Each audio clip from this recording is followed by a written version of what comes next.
So without further ado, as mentioned, I'd like to invite James Clack, Head of Digital Learning from Active IQ, to speak on behalf of our key partners.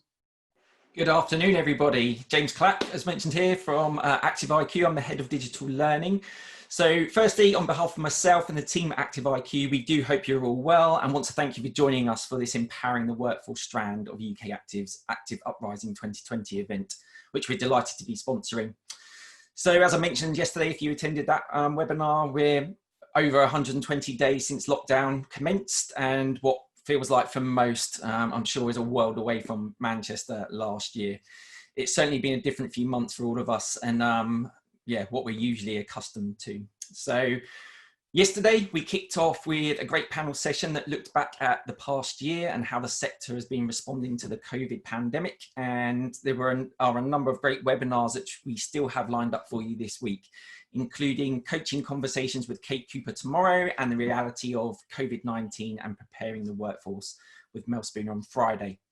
So if you haven't already signed up for those webinars or checked out the content or detail, then please do head over to the event page on the UK Active website, where you'll find full descriptions and you'll be able to sign up. But that's the rest of this week. So what about today's session? Well, we're delighted to have a great session, I'm sure, for you, which is going to be hosted by former England cricketer and founder of Sporting Edge, Jeremy Snape. And in this session, Jeremy will be looking at leadership after lockdown, exploring the psychological and strategic business challenges leaders will face as we return from the COVID-19 crisis. So that's enough from me. I won't say any more, and it's time for Jeremy to take the platform. So we do hope that you enjoyed today's session and find it useful. Over to Jeremy. Thanks very much. And I'll just start to share my screen. Give me 1 second and get back to the home screen. 1 second. My computer's locked. Hang on. There we go. Going back. Well done. Great. Thanks so much for that very kind introduction. My name's Jeremy Snape. I met many of you back in Manchester last year, and we had a great face-to-face session, but unfortunately we're pushed to be virtual, and it's been a hugely challenging period for us all. So I really hope that you've managed to survive the last 6 months through your businesses, and you're looking forward to reopening during this next few weeks. If anyone wants to post or share any insights from today's session, those are my social media handles. I'll be carrying on LinkedIn and Twitter to keep the conversation going. And as Chris mentioned, we've also got some great content for you in the platform as well. So a little bit of background and context on why I got so fascinated about psychology, really. My first career was as a professional cricketer. 19 years as the journeyman pro, not the superstar, but very much the journeyman. And I think for me, the biggest challenge was actually the mental challenge.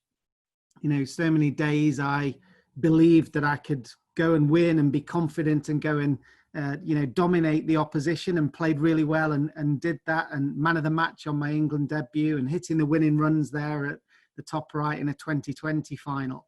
But there were so many days over those 19 years of failure and a lack of confidence and a lack of courage and a lack of risk taking, which ultimately are the days I regret most, I guess. I think for all of us, you know, our mindset is so pivotal. It's so important. And I really believe that we'd had a decade of, you know, fitness in the cricket world. We'd had a decade of analytics and measuring everyone's movement patterns and the data around cricket. But the real next frontier was around psychology. And I think that relates to so many of our businesses. So that picture of me there in the bottom left is me choking in front of 120,000 people in India, where the pressure just got to me, if I'm honest. And I choked in front of that massive crowd, ran out Freddie Flintoff.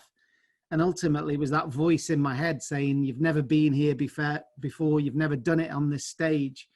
And I guess that set me off with a passion to try and research the psychology of high performance, studied a master's degree at Loughborough.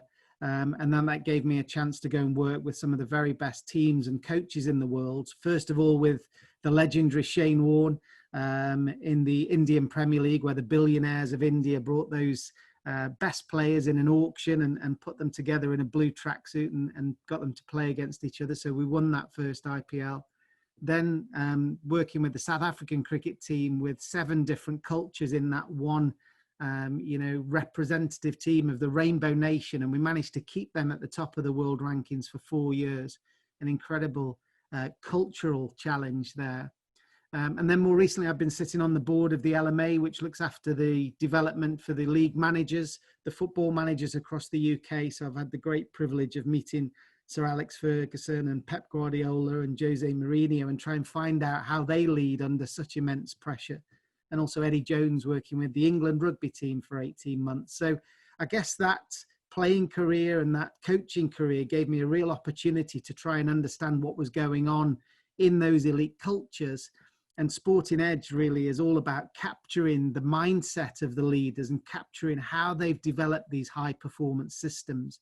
But that all comes from their lived experience. So I wanted to go inside their mind and ask them, how did you feel? What did you think? How did you overcome the pressure? How do you get the best out of your teams? How do you navigate uncertainty and build a future-proof organization and plan for the long term? So all of those insights feature in our digital library. And as Chris mentioned, those are now going to be part of your learning offer for UK Active as well. So we're really excited. I'll showcase some of those at the moment. And that's really how we work. Sporting Edge is all about taking those insights and applying it into the business world. Worked all over the globe. But I guess today we're trying to really understand some of your key challenges. So I'm going to be asking you questions as we move along. So let's just see if we can test out the technology with a very easy question. Where are you listening in from today? So see if you can use the Q&A box, and maybe Chris can read out some of the key answers that you give. So where are you listening into from this webinar today?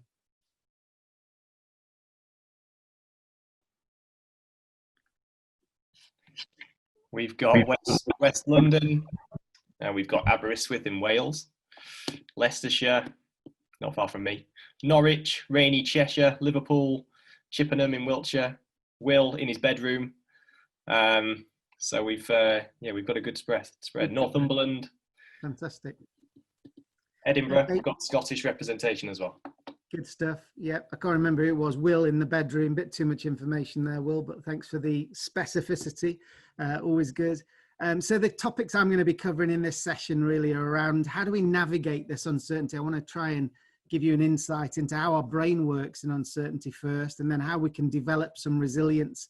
And then we're going to shift very quickly over into some of these ideas around thinking differently into the future and relaunching after lockdown. So we're hopefully going to have some personal strategies for you, some strategies for your team, and also strategies for your business, because I know we've got lots of different backgrounds. We've got self-employed coaches and fitness trainers. We've got people who run gym chains and all sorts of stuff. So really important that we try and cover this broad remit in the session. So I was looking for some statistics to bring us up to date on just how terrible this pandemic has been. And I could see that, the global number of cases is 15 million at this point, which is incredible, with 620,000 deaths from COVID-19. And in the UK, it's been 300,000 cases and 45,000 deaths. So I don't think there's ever been a time in the history of the world where there's been such a pause, where every country, where every part of society, where every industry in society, every service business has been completely put on hold. And for many of us in the health and fitness and leisure sector, that's been a complete hold, with all of our facilities being closed. Now, many of you might have been able to develop some kind of online platform and to develop some virtual sessions. But this has really hit the health and leisure industry hard, as it has for many, in the travel industry and hospitality as well. So what I wanted to do was to start by sharing this insight from John Coates. So hopefully you'll be able to hear this insight. And this is John Coates talking about how our brain perceives these key challenges in the environment. There are three main situations in which the stress response is most activated. And oddly, it's not so much when the nasty thing happens to you that you were expecting. It's situations of novelty, uncertainty, and uncontrollability. And I think for managers, both of athletes and for employees in the corporate sector, it's really important to understand that, because it behooves the managers to reduce novelty, uncertainty, and uncontrollability during periods when you need the physiology of your employees or your athletes to return to baseline and go through a period of recovery. And quite often people don't quite understand that, and particularly in the corporate sector, middle managers often make things worse by introducing more novelty or more uncontrollability into say, a trading floor or a workplace environment. So unless you understand the physiology, you're going to get it wrong. So really interesting insight from John Coates. So John was the head of trading at Goldman Sachs, incredibly successful, but became fascinated in how his traders were changing their risk-taking and their behavior based on an interpretation of stress from the environment. So it wasn't so much the markets that were affecting him, it was actually the stress in the environment. And he boiled it down to these three key drivers: novelty, so something new happened that came as a shock; something that was uncertain, we couldn't plan it, we didn't know when it was going to end; and something that was uncontrollable, so we couldn't actually do something that would start or stop it or change it in a particular way. And of course, that's the holy trinity of the stress response: novelty, uncertainty, and uncontrollability. And we've got all of those in play in this current pandemic. So I wanted to start with that because it's really important for us to understand how these factors take us away from our best game. Our brain was actually built for long periods of calm 50,000 years ago. So, we weren't designed for high performance. We were actually designed for safety. So where we might have been, creeping through the savannah and having a pretty relaxed time, and then we saw the saber-toothed tiger, that threat became a threat to our existence, our life. And that's where the fight and flight response with the adrenaline and the cortisol started to course around our body. And then it changed our vision, narrowed down to see that single threat. So in the business environment, that's us becoming fixated with the threat, with the problem, and not necessarily thinking about the solutions. And our brain would have been in short-term survival mode. So the blood moves from our digestive system into our major muscles to run as fast as we can. The blood leaves our hands. We don't want to lose blood in combat with a wild animal. So the blood leaves and we get sweaty palms and goes into our vital organs. So these physiological and psychological responses to novelty, uncertainty, and uncontrollability can have a really profound effect. And of course, now the saber-toothed tiger has gone, but the threat is exactly the same as it used to be, but now it's a threat to our self-esteem, to our confidence, to our reputation in the market, to our economic survival as a family or as a business. So that's a very, very primal response that we get, and it can breed that fight and flight that's come through. So many of you will have seen, you go from this very calm state of flow or the zone that you've read so much about and probably experienced if you've been out on a long run or a bike ride or whatever. So you get this brilliant balance between the challenge that we think we've got in the environment and the coping skills that we believe we've got. And again, this is very different for each of us. But what we've seen during this pandemic and through different parts of elite sport is we start to get this elevated perception of the challenge that's in the environment. So for me, on that night in India, when I choked under pressure in front of that massive crowd, this felt like the biggest game of my life, the biggest, day we'd ever had. This was the most important 5 minutes. And it was like the bowler was bowling hand grenades. And at the same time, in my own head, that voice was starting to chip away, saying on the coping skills, well, you've never played on this pitch before. You've never been here before. You've never won a game for England before from here. So why do you think you can do it now? And I suppose that sort of, being out of balance there really started to affect my thinking. I then tried to get back to safety.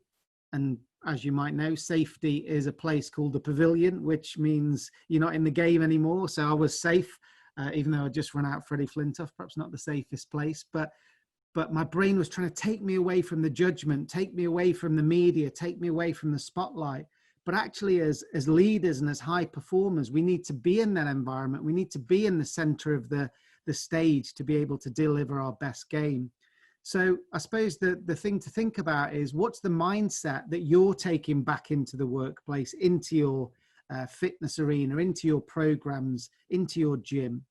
What are you going to be doing? Because that's going to create an environment, a psychological environment for your team. So we need to think about how we can preempt situations so we don't have all that novelty. We need to think how we can bring control back to our team and how they can start to get more confidence. And then we can start to think about, from our customers' point of view, what's their mindset coming into our facilities when we relaunch? You know, are they worried about the distancing? Are they worried about the hygiene? You know, we need to have some great posters and speak to them as they come in and just reassure them that everything is safe. We've, you know, not cut any corners, and that we're there at their pace to give them a great experience and introduce them slowly, because they will be feeling that the challenge that they're experiencing is greater than their coping resources, and we need to rebalance that for sure in their head.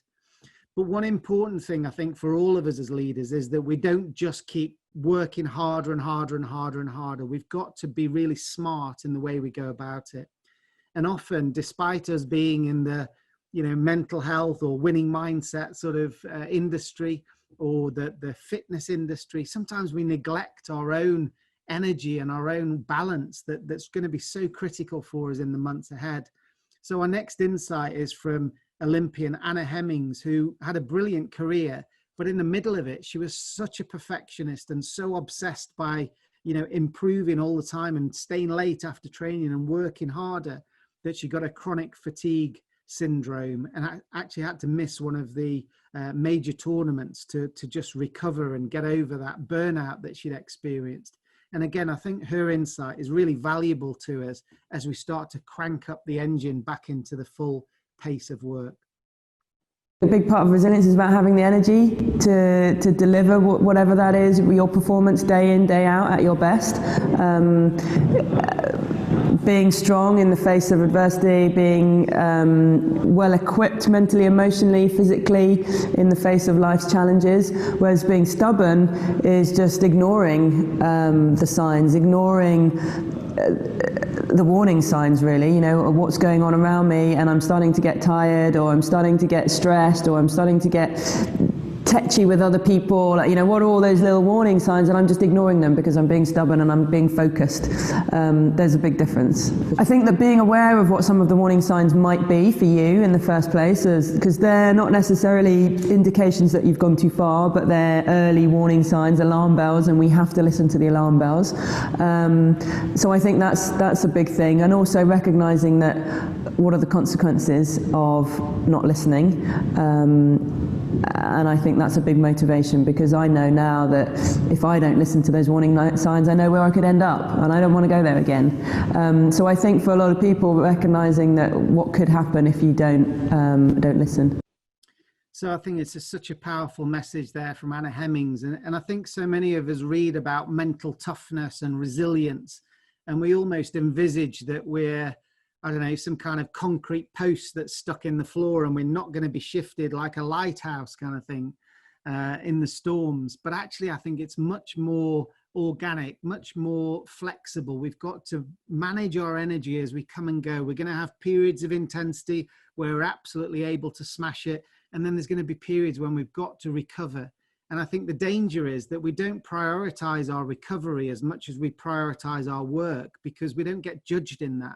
We get judged when we deliver for the business, to get places open, to get bums on seats, to get, you know, the volume back up. But actually, that sort of natural daily cycle of our recovery is equally important. So let's just make sure that we're aware of those warning signs, because for me, success during this period is about us, of course, having, you know, maintaining strong relationships in our family and friends. It's about us maintaining our well-being and mental health for ourselves. And it's also about maintaining our professional career and our businesses. So there's a more of a holistic package there, but we need to adapt. We can't just be stubborn, you know, and stick to one way. So I thought it might be quite interesting again, Chris, if we could just ask the audience, you know, what do you think your warning signs are when you're starting to get stressed? Anna mentioned there about being tetchy with people and short-tempered or not sleeping. So what for you are the warning signs when you're starting to, get under pressure at work? Because as we start to ramp things up, it's really important that we're aware of these danger signs. So just type into the Q&A box there the various points that you've got that are your personal warning signs, and then we'll just bounce a few of those ideas around the group. Yeah, Jeremy, we've got a couple in so far. So becoming very impatient is one. Increased anxiety, not sleeping, tired, grumpy, lack of self-confidence, lack of excitement about things, being short with people, not listening, withdrawing from friends and family, taking longer to make basic decisions. Poor decision making, unable to focus, insular, failure to talk things through. Okay, fantastic. Thanks, Chris. So yeah, a really good snapshot there of the warning signs that we're starting to move to safety. Now we're going to get judged. We're starting to get out of our houses again. We're starting to get back into interaction and have to make these tough commercial decisions around people, around processes, around equipment, whatever it is in the environment that you work in. So we need to make sure that we've got our energy lined up. So where we're starting to be reclusive and we're starting to be less active, that's all about this sort of craving safety. And we may be, as a result of thinking there's a threat out there that we might have to evade, we start to crave sugary foods. And that's where that sort of high energy food is meant to be fueling us to run away from the saber-toothed tiger. But actually all we're doing is being more sedentary than we've ever been. So we've just got to watch out for that spiral, because each of these choices through the day have a compound effect on the next one. So I think it's really important to think about it.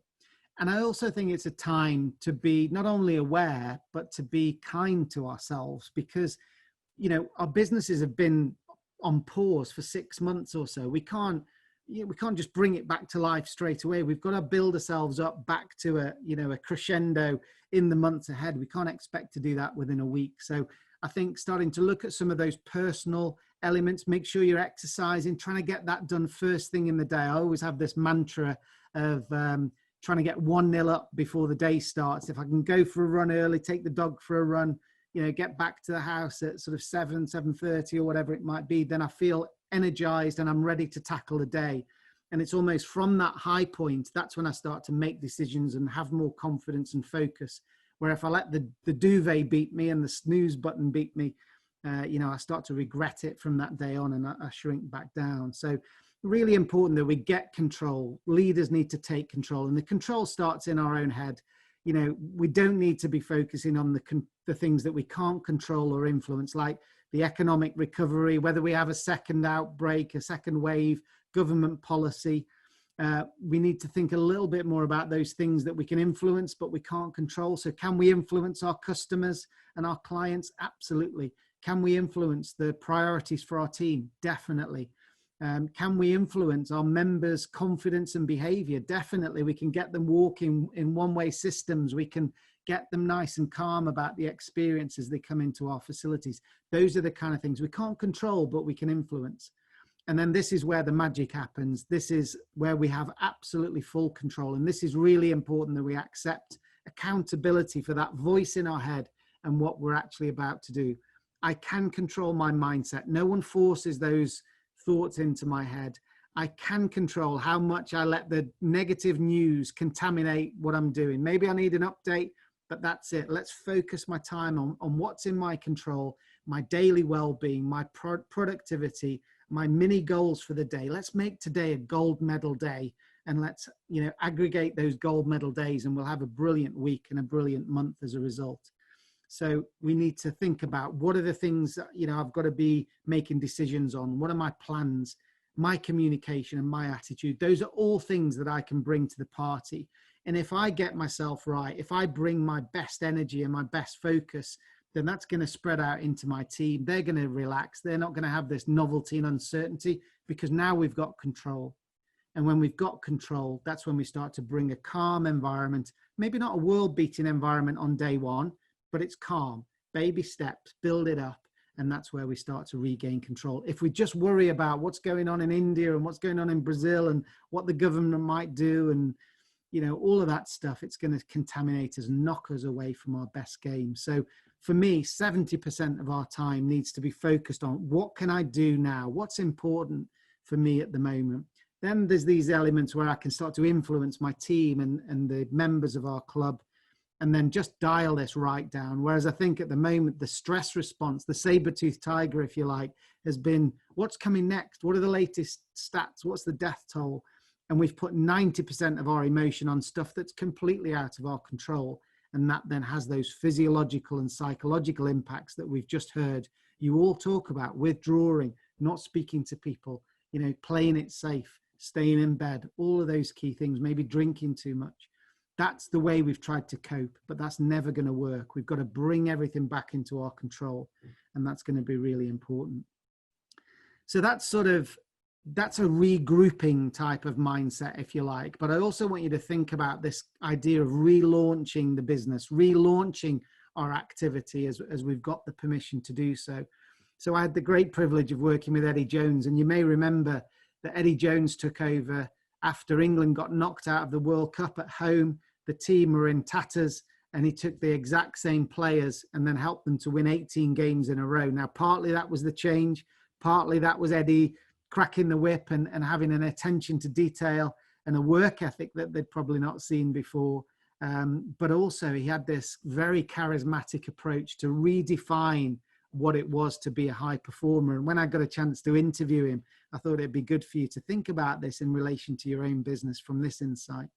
When you set your mission or goal, you've got to make it special. You know, you've got most people in life, if they're going to give more than just the normal day-to-day effort, they want to be part of something special. They want to be part of something that changes the way either they're perceived or the way their sport's perceived or the way their team's perceived. And I think if you can do that, then you get more effort from the players. So I think setting a special goal, not something that's, you know, we're going to win the competition. You know, everyone wants to win the competition. It's adding something extra to that, and obviously you've got to be creative to do that, but that's part of the challenge of leadership. Absolutely, the challenge of leadership. And this, if you're managing a team, you know, this inspirational relaunch, I think, is going to be so pivotal. These stories that you can tell around it are going to be so important. We're not just reinstalling what was there before. We're actually going to enhance our offer. We've got a better gym. We're going to give a better customer experience. Maybe we're going to be more connected through conversation with our customers rather than just being numbers. There must be something about how we're going to redefine the business that's going to help us to be the best in our area, the best in our industry. And that's the exciting quest that takes people away from being fearful and gets them really excited around that positive energy. But the critical thing for us when we're doing our business plans is our motivation to create the best gym in the Cotswolds or in Scotland will be very high, but we need to be rational as well as emotional. So our motivation is really high, but again, our control is really low over whether we can achieve that in the next 2 to 3 years. So we need to work like the psychologist, and for you as fitness trainers, I'm sure you follow this same process, this goal setting or reverse engineering process of, if I want to be the Olympic champion, that's my dream goal. Maybe it's a bit past me now, but here's hoping. So my dream goal is to be the 100 meters champion in the Olympics. So that's my motivation's high, my control is low because everybody else is going to be there. Now I need a performance goal that brings it slightly into more rational focus. So think about your business targets or your occupancy levels or your attrition levels or whatever those key metrics might be. So the performance goal will be for the athlete is 9.6 seconds. And then in terms of, as we start to break this down, right, how do I run 9.6 seconds? Well, I need to be mentally strong. I need to be physically strong. I need to have a great technique and I need to have great tactics. Okay, right. So those 4 pillars are my divisional goals, and then break down my divisional goals into smaller goals. So my physical strength was one of those 4 divisional goals, is now broken down into strength, endurance, power, flexibility.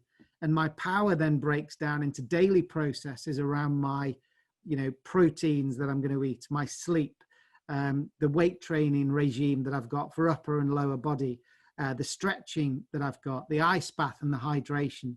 So I've now got 6 processes, 6 gold medal activities today that will help me to deliver my power. And my power will help me to deliver my physical attributes, and my physical attributes help me to run 9.6 seconds. And then, you know, hopefully we can win gold, but that's out of my control. I'm focusing on the daily gold medals. So this is what I was saying, that everyone's worried about our profit at the end of the year. Everyone's worried about winning the league. But what we should be focused on, of course, is having that line of intent and that excitement about the goal, but breaking it down and focusing on the process. So when you think about, will we win? Will we be profitable? Will we be the best? We've got to think, if we're going to say win, it's got to be WIN. What's important now? So what do I need today to help me to be aligned to having a great week? So a gold medal day, a gold medal week, a gold medal month, a gold medal quarter. And that rational focus and obsession around that is absolutely pivotal to delivering your best game. So that's how we get back in control. And you are the CEO of these choices. So whether it's you, your well-being and your decision-making, all of these things are really important. So every choice that you make. So for me, for example, if I have a few too many glasses of wine at night, I wake up, I don't sleep very well. I wake up feeling a bit sluggish. You know, I don't have as productive a day. I then resent it and feel stressed that I didn't achieve much. And then I want to have another drink that night just to cope. So I'm not really, you know, exercising and attacking my day. And I think this is a really good framework to think about, this idea of, you know, our performance doesn't levitate up to the level of our dreams. Just because we say we want to be world champion, it doesn't just happen because we've written on a flip chart. We actually have to break it down to these gold medal choices. And a great book around behavior change and these high performance habits is from James Clear. So this is one of his models, and it's a fantastic book about make sure we don't have too many bad choices in a row, like make the day a 7 or 8 out of 10 rather than just saying, oh, well, it's the day's off the rails now, I may as well let it all go. So that's another strategy for you to think about, and a great book to read. So one of the other key things, as well as trying to break that performance down and optimize those habits, those high performance disciplines and habits, is to start to think about working differently. And this insight from Rasmus Ankersen, who's a best-selling author and is also director of FC Midtjylland football in Denmark and also Brentford here in the UK. This is Rasmus talking about this ability to think differently as we start to reopen our facilities. Well, there is a willingness to treat success with the same skepticism as you treat failure. There's to dig into the success and ask, I mean, is this actually sustainable, the success? Is it, you know, can we keep doing what we're doing? You know, take an honest view on that. But it's very difficult for people to do that, because if you've been successful in the past, you are likely to have a lot of emotional shares invested in what worked in the past. So I think it was the Intel CEO that once said that the question you got to ask yourself is, if you were sacked tomorrow and somebody else came and got your job, what would they do?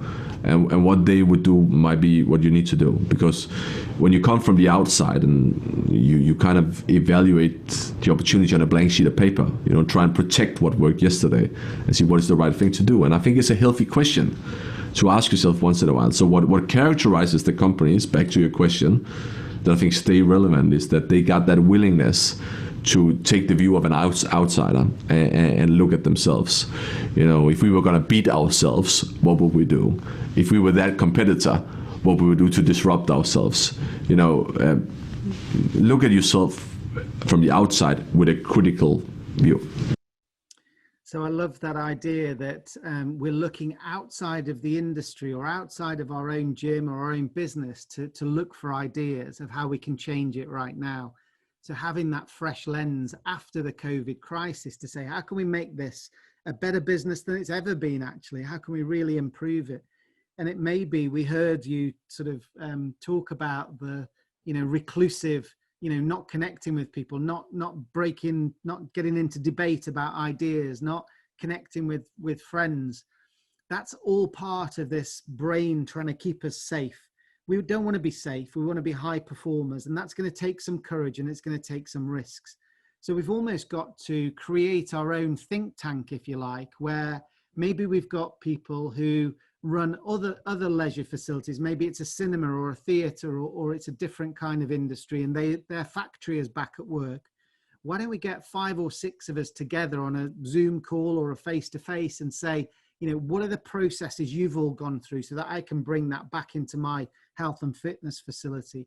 Maybe it's about casting our eye a little bit broader into the use of technology or thought leaders in the fitness industry about what they are doing and what they're commenting on, and starting to apply those back in. Maybe it's starting to think about the opposite. Often we think, right, where does this pec deck need to be, and where do these dumbbells need to be, and where's the hand sanitizer in relation to that, and where are the arrows? We start thinking about what we've already got. But maybe what we need to do is to be innovative, is think from the far end of the value chain, where we're thinking about the mindset of our customers walking in for the first time. What are they fearful of? Remember, novelty, uncertainty, and uncontrollability are going to be stressors. No one wants to come to a health and fitness environment and be stressed. They're trying to get rid of their stress. So this has to be a calm, predictable, controllable environment. So how can we bring that to bear as people walk through the door? Maybe there are members that are sitting there that are cautious. How are we going to convince them that it's safe for them to come through? Or maybe they need a different kind of service until they're ready to bounce back into action. So that sort of reverse engineering, what does the new customer of the end of 2020 and 2021 need? Right, let's start to filter that back into re-engineer what the business needs to look like, rather than just reinstalling what we did before. And although Rasmus says we've got a lot of intellectual shares or emotional shares locked into the way we ran things before, so it's hard to cut those ties.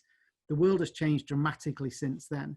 So I really think it's important that we, rather than just trying to, dust everything down, give it a quick wipe and open up the facilities as they were, I think it's really important to think about relaunching our business. That could be, as I say, the customer experience, or maybe we're doing more surveys, maybe we're asking polls and really getting to know our customers. And that then helps us to reopen and build a business in the next few months that really helps us to take the business to a completely different level, than you've had before. So again, thinking like an outsider seems the opposite thing to do, but actually that's where the best innovators are coming from. British Cycling, for example, had one expert where they brought a guy in from the aerospace industry, and they brought him in to do the wind tunnel stuff. So the cyclists all sitting on their bikes and these sort of smoke blowing over their heads to tell them what the wind drag and the resistance was. So they were trying to get into their optimum position with their chin down or their head up or whatever it was to make them the fastest. And as this guy walked out into the velodrome, he saw the team pursuit going around, where the riders drop off the front when they've done their sprint and swing round to the back. And he said, that's a bit strange that you're going from the hardest position to the second hardest position in terms of drag. Why do you do that? And the coaches were like, well, that's just the way team pursuit works. And he said, okay, why don't you go from the first position to the second position? When you've done your sprint and led the team out, why don't you drop back? Because the second position is the easiest position to ride. So that means the person leading the way can absolutely smash it, knowing that they're going to be pulled along and don't really even have to cycle for the second part. And they tried that and actually got faster as a result. Now, this guy wasn't a cyclist. This guy he designed wings for aeroplanes, but they called that an expert novice. It was somebody that was from outside their industry that came and looked at their business and had fresh eyes and none of the baggage and none of the sort of bias that's the way we've always done it. And I think that's a good example of asking some of these seemingly strange questions that are actually going to help us to get the best business plan and proposition for our clients. So I'll just do a quick summary, and then I'd be very keen before we move on to hear what you've taken from this, because I can build on that or clarify anything before we move forward. So we spoke about navigating uncertainty. Novelty, uncertainty, and uncontrollability are the biggest stressors. They're going to make everyone push back into 60-70% of their best performance. So how can we get our team to simulate the things that are going to be stressful, discuss it? So it's not new, it's not uncertain. We've spoken about it. Now we can attack it and provide a great experience. How are you going to do that for yourself and your team? Personal resilience has not been the concrete bollard. It's like the sort of bamboo with the roots in the floor, nice and deep, but you sway in the breeze as things come. You can adapt and you're there for the long term. This idea of continual improvement and, you know, constantly learning and improving, breaking down things into what's important now to really achieve success. And then from Eddie Jones and Rasmus Ankersen, we had this idea of create something that redefines your gym, redefines your business, your facility, your online program, whatever it is, and make it, you know, a truly inspirational place to work. But you might need some fresh thinking to achieve that. So again, in the questions box, let's just get a couple of key points that you've taken away that you'll be able to integrate into your own businesses in the coming week. So I'll hand over to Chris. Let's hear what's coming through. What are your key takeaways from the session so far? So Jeremy, the first one is start the day 1-0 up. Yeah. Big fan of that. Don't ignore warning signs on a personal level. We've got developing personal resilience. So we've got from Sally, we've got love expert novice and business advisory board made up of different leaders. Focus on the here and now. What can you do on a daily basis to meet a higher goal? Yeah. If somebody said, if I was going to beat myself, what would I do? Yeah, great. Yeah, fantastic. So there's some great comments there, and really try and, you know, see where you can apply those. Or maybe it's about putting some time in your diary to talk to your team, or just breaking out half an hour to say, how am I going to think like an outsider? Who could be in that dream team? Because ultimately, even if you're not the CEO of your facility or your gym chain, you're the CEO of your own performance company. And I really believe it's a great time to take accountability and to stand up and say, I'm not going to be one of these negative doom and gloom people who, you know, hoovers everyone's joy and great mood. I'm going to be somebody who takes control of where we are. That's what we've got. This is what we're dealing with. Everyone in the world is the same. The only competitive advantage now is in my attitude, in my mindset, and how quickly I can learn new skills and adapt. That's the competitive advantage. So that's going to be absolutely critical for everyone moving forward. So I'll just start to share just some of the insights that we're going to give you in the program as part of UK Active's membership. But please do type into the Q&A box any questions that you've got, and I'm going to take those in just a few moments. So I'll give you a chance to type those in while I talk about this opportunity to keep learning from these high performance insights that we've interviewed. So at Sporting Edge, we've got about 850 of these 2-minute insights. You haven't seen the videos today because we haven't shared it, because some people struggle with bandwidth if you're down a country lane on your phone or whatever. But our video library's got all of these insights, whether it's from Shane Warne or Gareth Southgate or you know, some brilliant neuroscientists or strategists in business. And we've pulled together a brilliant library for the UK Active Partnership, where we're going to put you right at the heart of these world-class thinkers and performers and leaders. So I really would urge you to try and watch as many of those 2-minute insights as you can. We've put this collection together for you in the communities of learning. So you just need to click into that area and you'll have access to part of your membership. You'll see all of those bite-sized videos, and our psychology team have written an activity guide that goes with each of the videos to say, this is what Eddie Jones said, here are his key takeaways, and this is what you can do to take that world-class insight into your own business or into your own resilience as part of your leadership toolkit. So that's going to be a critical opportunity for you to learn and use those insights. They're short. Grab a coffee, have a coffee with a legend for just 5 or 10 minutes watching a few of those videos. They're brilliant.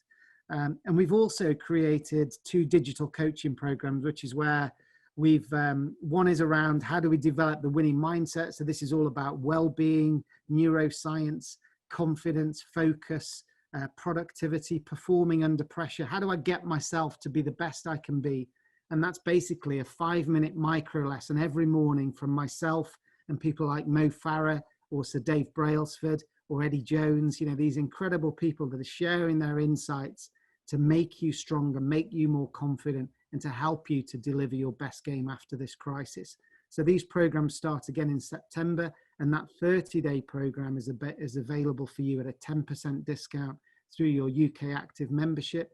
And we've also got a 12-week leadership program, which looks at 3 modules, and that is a month on leading self. So this is where we start to work out what are our key strengths, how are we going to get better, how can we become better at leveraging our awareness and our strengths and our energy and our growth mindset.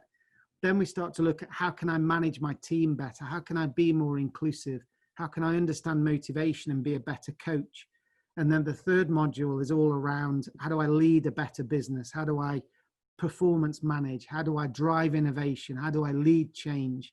It's all about strategy, and there's some brilliant experts there in corporate strategy and transformation and technology, all there. So I think there's a huge amount of content, and I'll be there every step of the way as your coach, leading you through these programs, and they all come through digitally, so you can get it on your phone.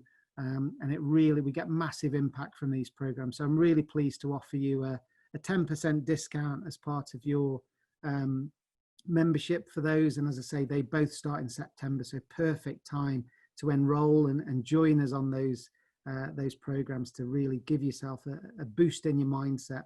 And if anybody wants to keep in touch with me, then hello@sportingedge.com is the best email address. We've got loads of content on our sportingedge.com website.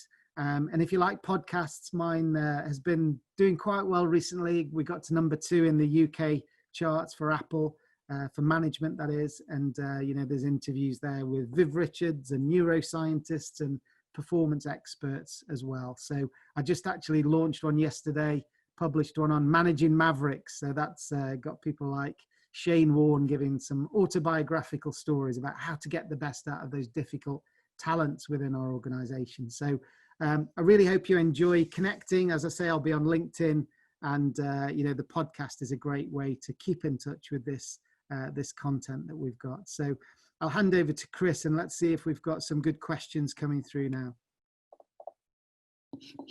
Jeremy, thanks. Absolutely superb session. Really enjoyed that. I'm sure everybody has.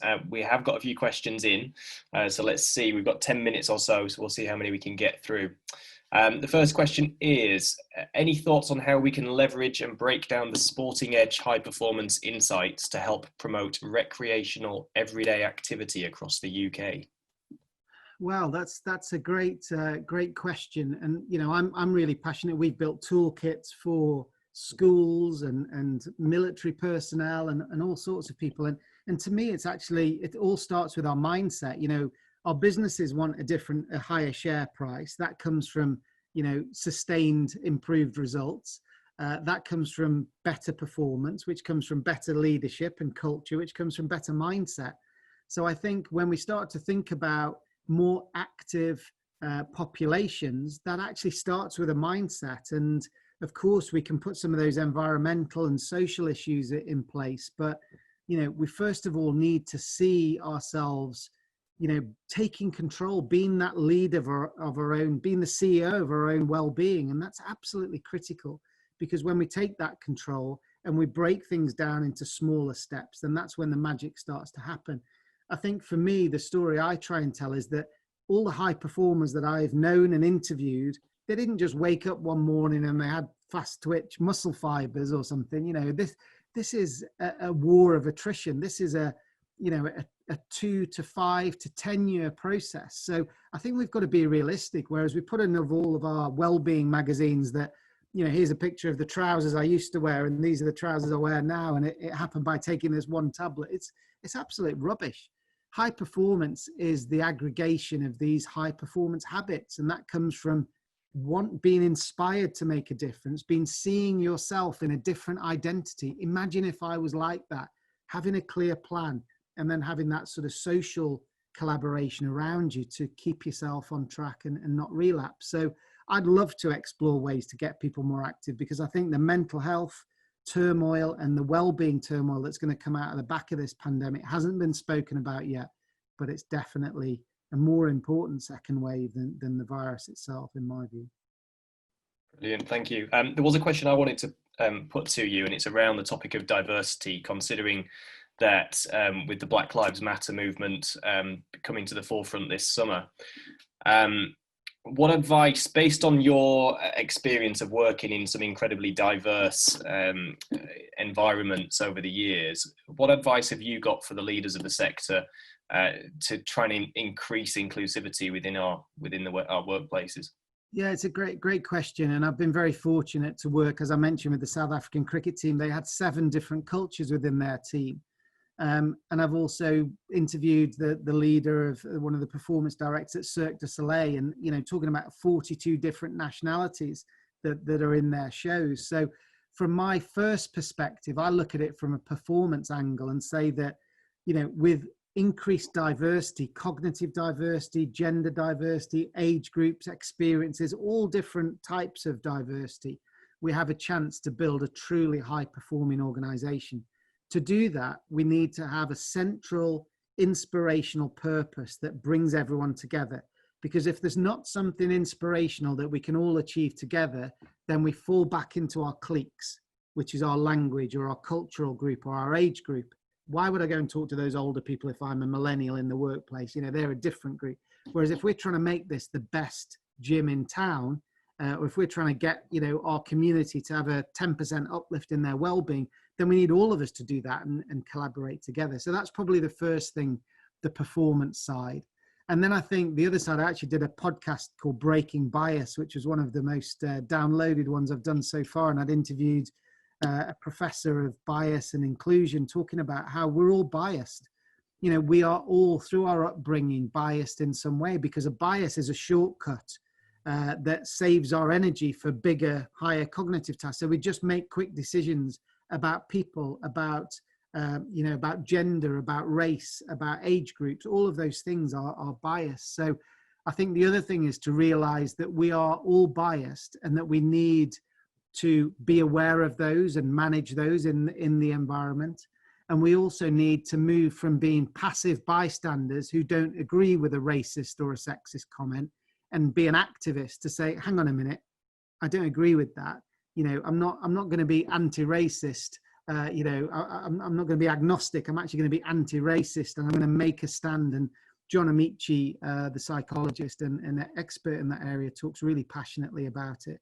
So we've got to talk about it and stop it in our society and in our community, because then, of course, the team see that and that starts to recalibrate their bias. Whereas if all we do is say, I don't really agree with that in our own head, then it's allowed to perpetuate. So I think it's not an immediate fix, but I think self-awareness and self-management is critical. And then we've got to stamp out these, you know, crazy, outdated views and try and create an inclusive environment so that everyone can thrive and stop having this scarcity mindset that only certain people can get on.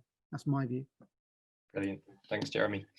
We've got a question from Peter Squires. He's asking what sort of advice you'd give for perhaps leaders, but also team members concerned about returning to the workplace after furlough. They've been out of work, they've lost confidence, that sort of topic. It's a great question. And I think you're probably going to get two types of people. Again, I'll stereotype. You can imagine the single parent at home with 2 young kids bouncing around on their lap, and they're trying to do Zoom calls and hold a business together, and they're exhausted, and they're actually coming back to work almost as a break, if you like, to sort of, oh God, thank God for a bit of peace and a bit of normality. So you're going to have those people that are, you know, they're drained and they need to build their batteries up slowly. So that's one mindset. Then you might have other people who were, maybe they're a younger type profile. They've not been given opportunity or authority or leadership roles, and they're absolutely fizzing. They've read loads, they've learnt loads, and they want to come back bouncing into the workplace. So I suppose what I always like to think about leaders being is a performance detective. You know, we've got to look for the clues in the social chemistry of our team to say who's 20% down at the moment, who's absolutely fizzing at the moment, and let's recalibrate the way the team sort of arranges itself and make sure we're unlocking all of that potential in our team. And most importantly, ask people, you know, where are you? How much have you got? What do you think we can do? What should we change? you know, there's a great insight in our library from Baroness Sue Campbell, who's been brilliant in the sporting sector, saying, she asked when she joined UK Sport, what do you do? What could you do? And what stops you doing it? And that gave her everything she needed to know about what was in people's heads and what potential they'd got and what ideas they'd got. And I think for the majority of the workplace, they want to feel understood and respected and valued. And it's a great time for leaders to try and understand what's going on within the lives. Remember, we are people, not just performers. So we can't just draw a line. Like sports people can't be going through a divorce, step over the white line, and all of a sudden they're clinical and focused. We carry that with us. So we've got to take that, you know, that view, I think, as leaders. And there's never been a more important time to be human after this human pandemic. Brilliant, thank you. With probably one more question, and any that don't get answered, we'll obviously share with you, Jeremy, afterwards, and get the answers back to people. Something around conflict. We've seen the pubs opening ahead of gyms. I'm sure we've all got thoughts on that.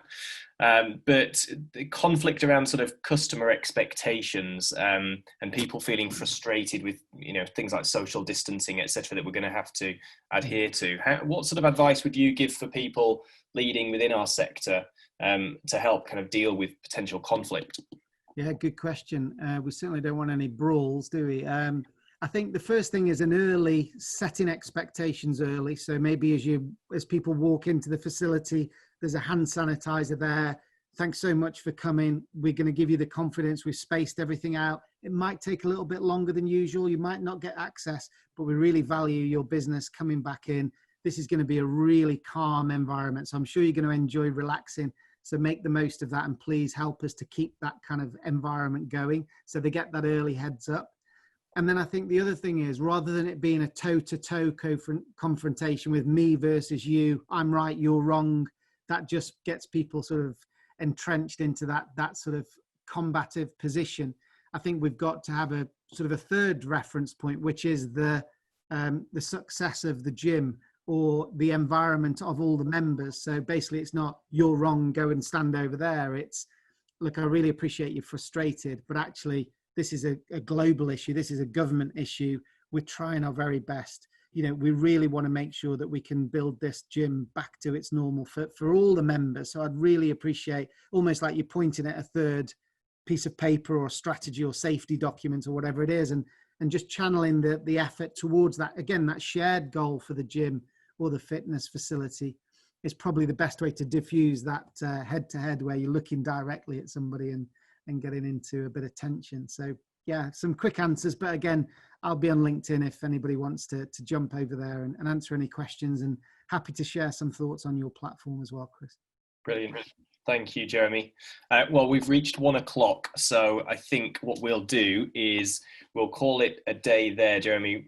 Really, really appreciate your time. It's always a pleasure to listen to you. And, you know, as somebody who has been working their way through the Winning Mindset coaching program, I can strongly recommend that for anybody who's on the call. So if anybody has any questions about that, please contact ourselves or contact Jeremy, and we can support you with finding out more about the programs.